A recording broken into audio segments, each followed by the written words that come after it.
Welcome to the research sector of the Federal Bureau of Control. I'm Dr. Casper Darling, head of research. Somebody thought this video would make for great internal communications. I'm looking at you, Mr. Tomasi.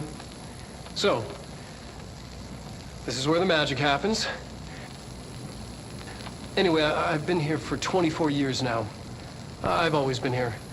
And through those years, we've made astonishing discoveries, authored studies of grave importance, and in all this work, there is one thing we know, and that's how little we truly know. Rest assured, we're committed to keep pushing the known laws and borders of reality, and to make the Bureau proud. So, welcome. Assuming you have the necessary clearance, and do follow the safety protocols. Read the manual. Otherwise, bad things will happen.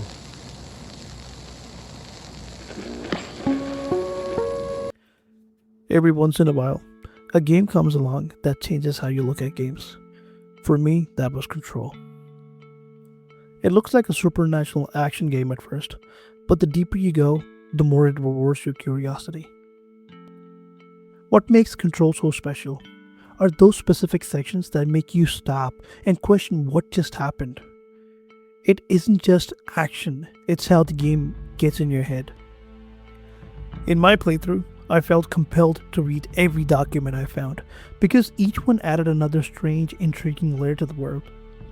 The game is set in the oldest house, a bizarre, ever-shifting office that mirrors corporate life.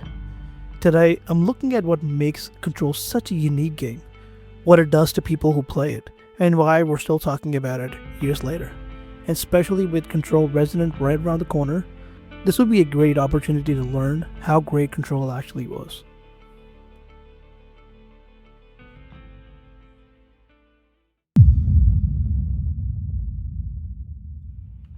As soon as you step inside the oldest house, something feels off. It's quiet, unsettling, almost abandoned. You look up and see people floating motionlessly above your head, endlessly repeating a strange chant. Before you've fired a single shot, Control has already made one thing clear. You're somewhere that doesn't obey the rules of the world. But the more you explore, the more you realize this isn't just another office building. This is a living, ever-shifting place of power that bends the rule of reality itself. The oldest house isn't just hard to find, it's impossible to notice unless you're specifically looking for it. Almost like it waits, decides who gets to see it. I remember stopping for a second, just looking around. I hadn't even started playing properly yet, and I already had questions. Who are these people? Why are they floating? What happened here? That curiosity never left me for the rest of the game. The oldest house was first explored by the Bureau in 1964. Later, eventually became their headquarters.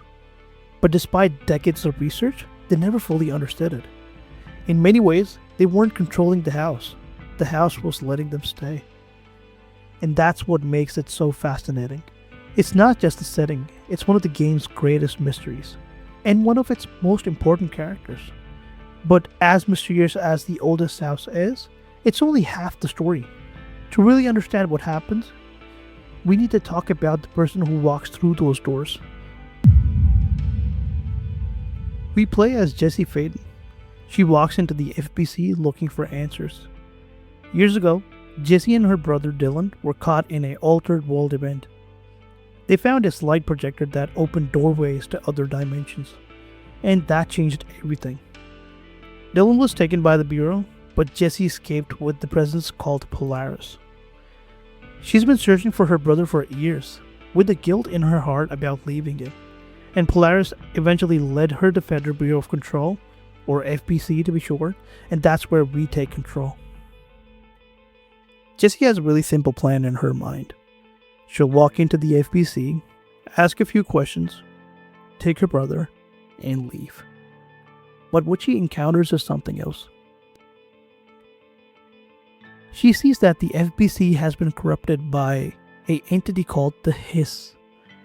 The Hiss is also an entity that came from the light projectors. And as soon as she walks into the FBC, she gets directed over by Auntie, the janitor, to the director's office so she can take her interview.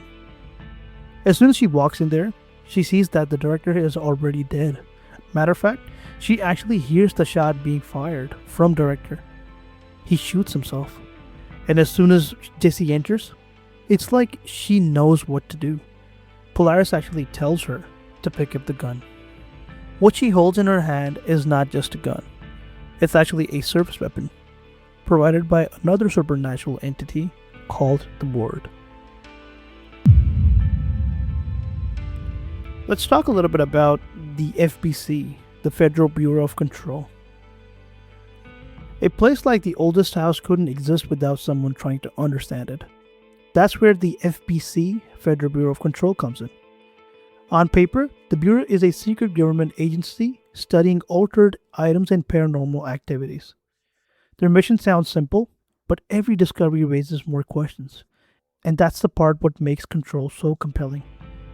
Instead of the main character knowing everything, even the experts are confused. And that makes the world feel more real. And that's the agency Jessie walks into, hoping they'll finally have the answer she's been looking for.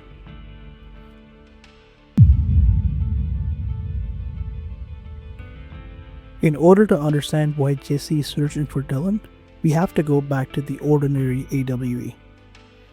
Jessie and Dylan grew up exploring a junkyard in Ordinary, Maine with their friend Neil when they found a slide projector. It looked harmless, but it was actually a dangerous object of power. Each slide led to a different reality. Jessie encountered Polaris, a guiding resonance that warned them of danger and ultimately helped Jessie shut down the projector for good. But 3 other kids, Tom Barlow, Freddie Bartwell, and Hugo, stole it. They entered another dimension called the Temple, where the Knot Mother corrupted them, turning them into those creatures Jessie later calls the Dung Monkeys. With Polaris' help, Jessie managed to destroy the slides except slide 36. But by the morning, the entire adult population of Ordinary had vanished mysteriously. One of the game's lingering mysteries. Soon after, the Federal Bureau of Control arrived, confiscated the projector, and took Dylan into custody. But Jessie escaped. That tragedy set the stage for everything that followed, eventually bringing the Bureau to Hedron and unknowingly paving the way for the Hiss invasion years later.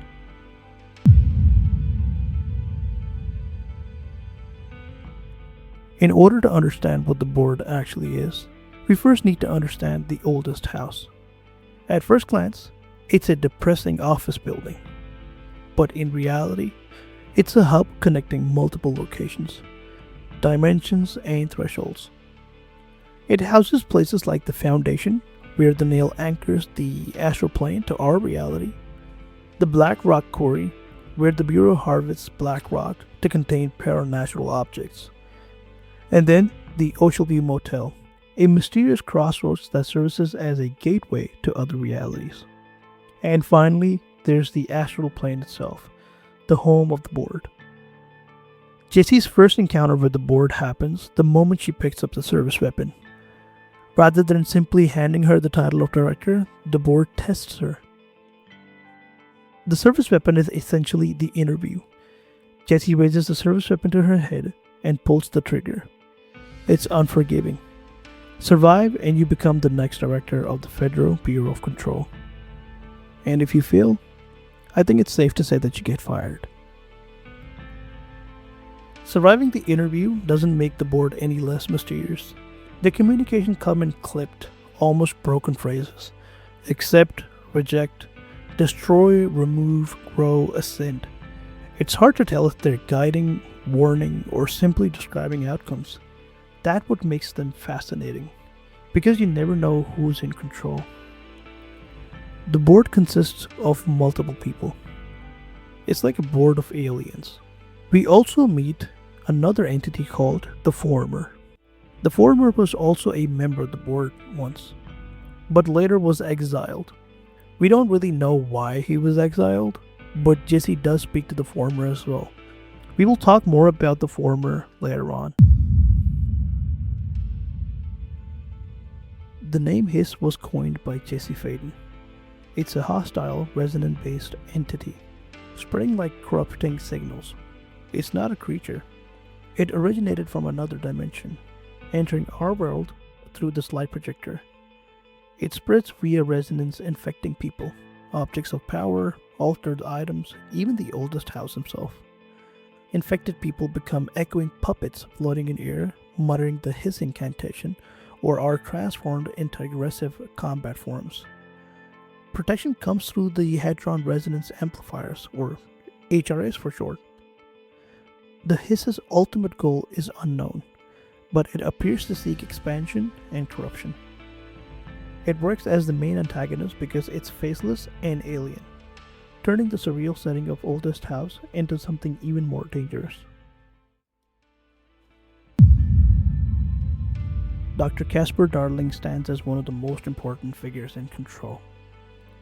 Even though we never meet him face to face, as head of research at Federal Bureau of Control, he led expeditions into Slidescape 36. After the slide projector was recovered from the ordinary AWE, there he discovered Hedron, a mysterious entity whose resonance was tied to Polaris, the guiding force connected to Jesse. Realizing a catastrophic threat was approaching, Darling invented the Hedron resonance amplifiers, which protected Bureau employees from his corruption.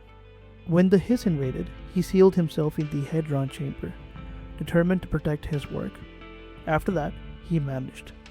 Jesse never meets him. All we have is his recordings and files. His fate remains unknown. What makes him memorable isn't just his intelligence, it's his humanity, his curious spark, and the way that curiosity edges into obsession. By the end of the game, it feels like you've spent hours with Dr. Casper Darling, even though you've never actually met him. That's how well Remedy tells his stories. Let's talk a little bit about Polaris and Hedron. Polaris is the guiding resonance Jesse encounters during the ordinary AWE. It protects her and communicates through feelings and resonance rather than words. Hedron, on the other hand, is a massive supernatural organism that Dr. Casper Darling discovered in the Slidescape 36. The crucial point is that Hedron acts as a kind of conduit for Polaris' resonance. It's not Polaris itself. Darling became obsessed with Hedron's resonance warnings of hostile forces approaching, which is what led him to invent the Hedron resonance amplifiers. You see Bureau employees wearing it. Jessie doesn't need an HRA because Polaris is already with her, protecting her. Near the game's end, when Hedron is destroyed, it seems like Jessie has lost Polaris, but she realizes Polaris was never gone. It had become a part of her, now serving as a counterpoint to the Hiss. In a sense, Polaris and Hedron represent the lifeline that allowed Jessie to survive the ordinary AWE, and eventually became one person strong enough to push back against the Hiss. It is important for us to talk about Dylan as well. Before the Bureau labeled him as Prime Candidate P6, Dylan Feden was Jesse's younger brother. They were inseparable, exploring junkyards, describing the slide projector, facing the ordinary AWE side by side. But when the Bureau arrived, their lives shattered. Jesse escaped, Dylan didn't. Raised inside the oldest house, he was turned into an experiment rather than a child with birthdays and prints. Dr. Casper Darling saw potential in Dylan, but years of confinement and isolation slowly broke him. When the Hiss reached him, Dylan didn't resist. Instead, he became a conduit for it, speaking in riddles that confused truth and deception. When Jesse finally meets him, it's not a reunion, it's a collision. One sibling fighting to contain the Hiss, the other already entwined with it. And yet, there's still a thread of brother and sister connection underneath. Messy, unresolved, that's why Dylan feels so tragic. He wasn't lost to evil, he was lost to circumstance. And with Control Resonance set to continue his story, there's a sense that his arc isn't over yet. That makes replaying those final moments in Control feel even more heavier now. Even after finishing Control, the story doesn't really feel finished. If anything, it's like we've only scratched the surface. Jesse becomes director, and the Hiss is contained. But so many things are left unresolved. Like for Dylan Feden, his story feels far from over. Is he still trapped? Can he be saved? And what about Dr. Casper Darling? He vanishes after sealing himself in the Hedron chamber, but later he appears via a hotline. So where did he go? What happened to him? Jessie herself is also a mystery. After becoming director, what's she be doing? Is she still fighting the Hiss? Is she still connected to Polaris? What has she learned? The oldest house itself is also an unanswered question. Did the Bureau regain control after the lockdown, or is it still shifting, still haunted? And then of course, the Hiss. We don't really know what it is, or why it exists, or what its end goal is. Is it just expansion or something else entirely? And what about the board? Can they actually be trusted? And zooming out, there's such a rich question like how does Control connect to the larger Remedy universe? Like what does it mean for Alan Wake, AWE, and everything else? FBC Firebreak has begun answering some of those questions. We know that the oldest house didn't recover from the Hiss invasion. The Bureau is still fighting to contain it from within. We know Jessie survived and continued to lead. But even with those answers, Remedy has made it clear that the story is far from over. Dylan's fate remains unknown. Dr. Darling's disappearance remains one of the franchise's most compelling mysteries. And the true nature of the board, Polaris, and the Hiss is largely unknown. Firebreak answered how the Bureau survived, but in Control Resident looks like the Hiss actually won, and the Bureau lost the oldest house. Now, the Hiss has contained all of Manhattan, and it is up to Dylan to save people and contain the Hiss. I hope you liked today's video.